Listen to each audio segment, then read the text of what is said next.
the next interesting bit is coming from, if we skip a little bit forward, Windows event logs. So there we go. So here Microsoft mentions that there's a way to detect a specific, one of the specific CVEs as part of the Windows application event log. So actually, I think that's a mistake I made. So it's in the application source. So how would you go about detecting that? So there's two ways. As I mentioned earlier, there's the live view and the retroactive view. So let's go and set those up in my organization. They require a tiny little bit of setup. The way that you would do this is through the artifact collection. So artifacts in LimaCharlie are everything that are not produced internally by LimaCharlie, right? External sources. So if I go here, I have a rule set up for Windows already. So I apologize. It's maybe I'll switch back to the light mode. Here we go. This makes it easier. So I'm looking for all Windows boxes. 7 days of retention. That will only affect the raw Windows event logs that we're going to be collecting. And then here's the things that we're interested in.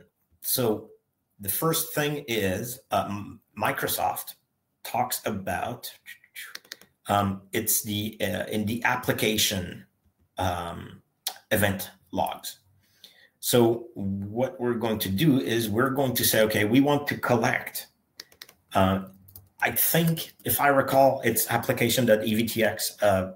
It's probably worth a quick sanity check in the file system to make sure that that's the file name where the application and those event logs are stored. But I'm adding it here.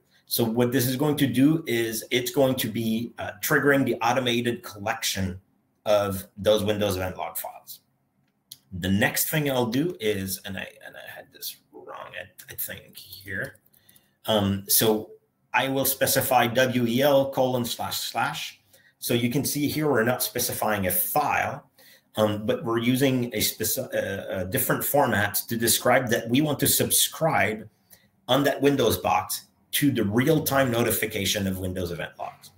So the basic format is that it's :// the event source name, and then after the colon is an XPath. So star says everything, but you could also go and really put the types of events that you're interested in much more narrowly.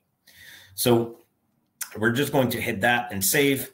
And so at this point, this is going to happen automatically. And it's going to happen like over a certain period of time. I think within 10 minutes, you'll get the real-time event logs coming through.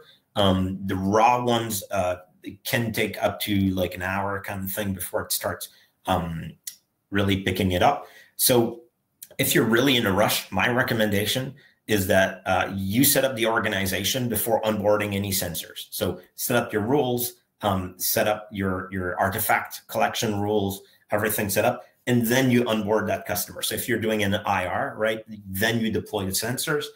That way, you kind of hit the ground running versus onboarding the sensors and then slowly configuring all the rules, and it kind of starts trickling down. It's easier to just go right away like that.